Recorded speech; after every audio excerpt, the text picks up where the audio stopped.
Guys, our video for today ay mag-update tayo sa ating mga pananim na gulay. Ito po yun siya ang aking patola. Ayan. May bunga na. Ibang klase yung bunga niya guys, oh. Bilog. Ayan. Tapos nakagulay na po ako nito. Mayroon siyang malaki. Tapos ang sa dulo, ayun, oh. Ang dami niyang bunga guys, buyag. Ito pa. Oh. Libreng gulay na. Ayan, tsaka ito oh. Ayan.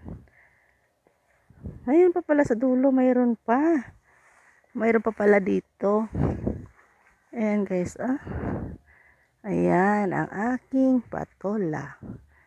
Ano din siya guys, ito, dalawang punuan po ito.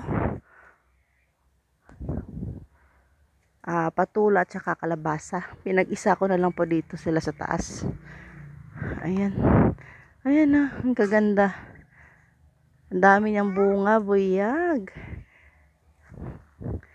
Yan, ang dami niyang bunga guys, oh. Mayroon na maliliit, oh. Ayan. Sa taas, sobrang dami. Hindi pa siya bumaba. Ito guys, oh, sayang. Putulin to. Tanggalin na to kasi kinain ng insekto. Ay, nabali palang ano niya. Kaya nahinog siya. Sayang. Tanggalin na lang natin to. Kasi oh, kinain siya ng insekto. Hindi na to siya lalaki. Masisira na siya. Ayan. Ito sa taas, ang dami.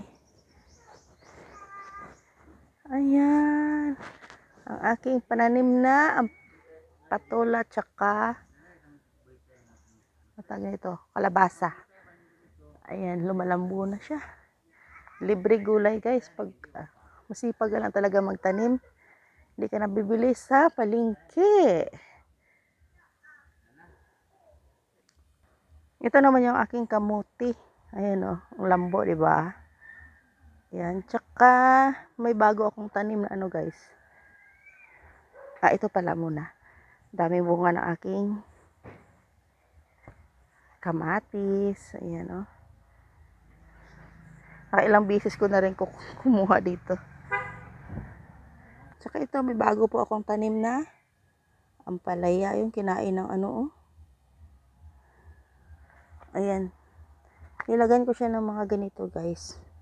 Para hindi siya anuhin ng manok. Yan ang dami oh. Bagong tanim ko na naman. Kasi nasira yun ano eh. Nung bagyo, nung December. Araw-araw ulan. Saka ang dami kong kamatis guys. Malapit na mamunga yan. Ito pala guys yung aking punuan ng aking singkamas. Ayan guys, ang dami niyang bunga. Ayan. Ganyan pala yung singkamas. May ano yan? Ano yan?